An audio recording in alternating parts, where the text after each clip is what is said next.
عبداللہ بن عمر رضی اللہ عنہما سے روایت ہے کہ ایک آدمی نے رسول اللہ صلی اللہ علیہ وسلم سے دریافت کیا، کون سا اسلام بہتر ہے؟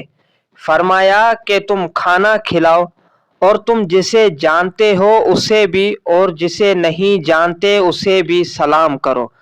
حضرت ابو ہریرہ رضی اللہ عنہ بیان کرتے ہیں کہ رسول اللہ صلی اللہ علیہ وسلم نے فرمایا، تم اس وقت تک جنت میں داخل نہیں ہو سکتے جب تک تم مومن نہیں بن جاتے، تم اس وقت تک مومن نہیں بن سکتے جب تک تم باہم محبت نہیں کرتے۔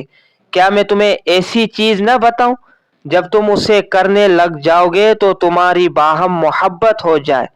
آپس میں سلام پھیلاؤ۔